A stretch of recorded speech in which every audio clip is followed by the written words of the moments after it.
Bonjour, dans cette vidéo, je vais vous dire si vous devriez passer à l'Apple Watch Ultra 3.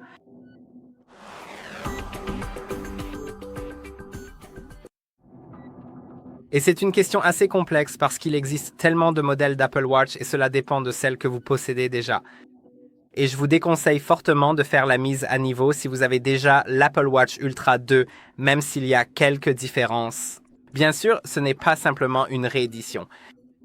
Parce qu'il y a la connexion satellite, la 5G, une meilleure efficacité de la batterie et des vitesses de charge plus élevées, et un écran plus efficace et d'autres améliorations de ce genre. Mais honnêtement, si vous avez déjà une Apple Watch Ultra 2 et que vous connaissez probablement le prix de l'Apple Watch Ultra 3, qui est d'environ 800 $ aux États-Unis, c'est assez cher et je n'en vois pas vraiment l'intérêt.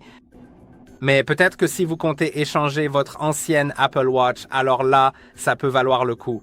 Mais ici, je n'en vois pas vraiment l'intérêt.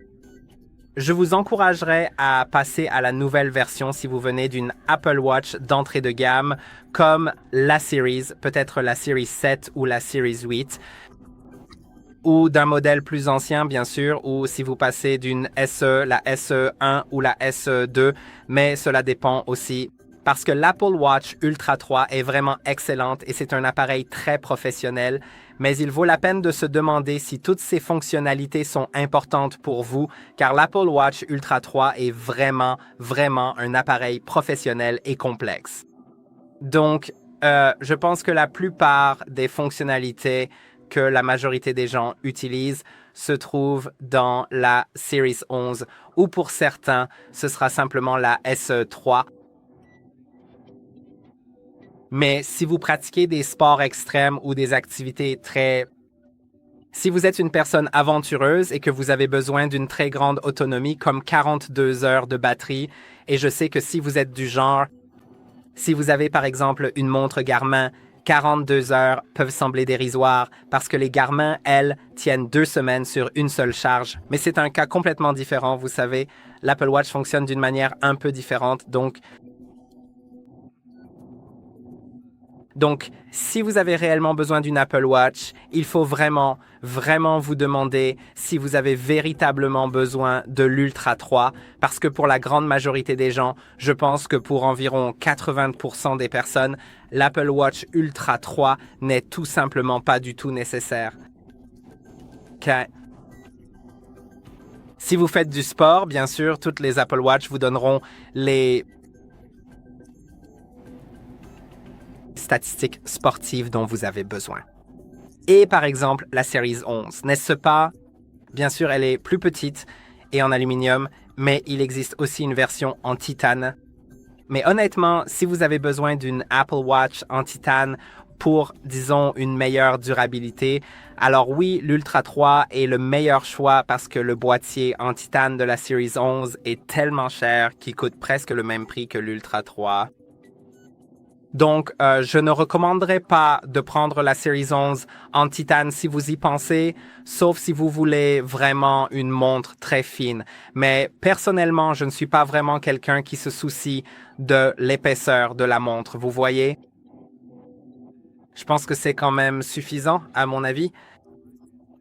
C'est vrai, elle est un peu plus épaisse que la Series 11, mais ce qui est important ici, c'est que la Series 11 et l'Ultra 3 mesurent toutes les deux votre ECG et votre taux d'oxygène dans le sang. Notification de rythme cardiaque irrégulier, notification de fréquence cardiaque élevée ou basse, notification d'hypertension, notification de faible forme cardio, suivi du sommeil, de vos constantes vitales comme la fréquence respiratoire, la température corporelle, la durée du sommeil, la détection de température, le suivi du cycle et ce genre de choses. La différence entre la Series 11 et l'Ultra 3, ce sont les connexions satellites. Donc, si vous n'avez aucune connexion cellulaire, vous pouvez quand même utiliser l'appel d'urgence SOS via satellite. Il y a aussi une sirène sur l'Ultra 3. Elle est bien plus résistante à l'eau. L'Ultra 3 jusqu'à 100 mètres contre la Series 11 jusqu'à 50 mètres. Elle propose plus d'options pour les sports nautiques car la Series 11 permet la natation et le snorkeling, tandis que l'Ultra 3 permet la natation, le snorkeling, la plongée sous-marine et les sports nautiques à grande vitesse. Il y a aussi un profondimètre, c'est-à-dire la mesure de la profondeur. Sur la Series 11, c'est 6 mètres. Sur l'Ultra 3, c'est 40 mètres. Donc si vous faites aussi de la plongée, l'Ultra 3 sera vraiment idéal pour vous. Mais aussi toute cette résistance à l'eau. Sur l'Ultra 2, c'est pareil. Au fait, il y a une vidéo sur notre chaîne sur la comparaison entre l'Ultra 2 et l'Ultra 3. Donc si vous hésitez entre ces deux modèles, je vous recommande vivement de regarder cette vidéo car vous comprendrez vraiment la différence entre les deux. Mais maintenant, sur la Series 11 et l'Ultra 3, le GPS est aussi meilleur sur l'Ultra 3. Comme je l'ai dit, la batterie est bien meilleure. Et c'est à peu près tout ce qu'il y a à dire. Donc, si vous n'êtes pas vraiment un grand adepte des sports extrêmes et des sensations fortes, alors personnellement, je prendrais la Series 11, qui est une excellente option. Mais il est aussi important de mentionner que la version GPS, parce que sur la Series 11, vous pouvez avoir le GPS sans cellulaire pour 400 $, puis 500 $ pour le GPS avec cellulaire et 750 $ pour le grand modèle avec cadre en titane et cellulaire, car il existe deux tailles pour la Series 11, 46 et 42 mm, et un boîtier en aluminium ou en titane. Et sur l'Ultra 3, c'est toujours 49 mm, ce qui est assez grand.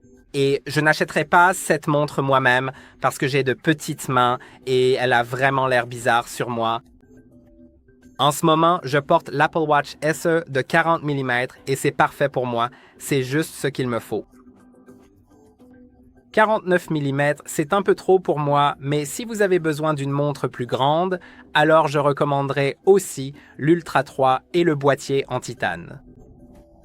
Si vous avez une Ultra 1 et que vous envisagez de passer à l'Ultra 3, il y aura un peu plus de différence car l'Ultra 3 a un écran plus lumineux, des notifications d'hypertension, des notifications d'apnée du sommeil, satellite bien sûr, 5G et tout le reste. Et des gestes comme le double tap, le mouvement du poignet, Siri sur l'appareil, la localisation précise de l'iPhone et ce genre de choses.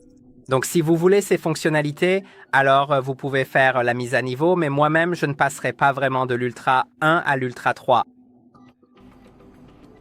J'avais déjà l'Ultra 1, mais si je devais l'acheter maintenant comme ma première Apple Watch Ultra, si j'avais besoin de l'Apple Watch Ultra, si j'avais besoin de toutes les fonctionnalités, alors je pense que je prendrais l'Ultra 3. Sauf si j'étais sur le point d'acheter la version d'occasion, parce que l'occasion est bien sûr beaucoup moins chère. Et si je devais acheter une d'occasion, je prendrais peut-être l'Ultra 1 ou l'Ultra 2, mais pour une neuve, je pense simplement l'Ultra 3 parce qu'elle est vraiment excellente. Et je pense que les différences de prix pour les montres neuves ne sont pas si importantes, donc ça vaut aussi la peine de le noter. Et j'espère que mon explication était suffisamment claire. Si vous avez d'autres questions, n'hésitez pas à les laisser en commentaire ci-dessous et j'y répondrai. J'espère donc que cette vidéo vous a été utile. N'oubliez pas de liker et de vous abonner et on se retrouve dans la prochaine.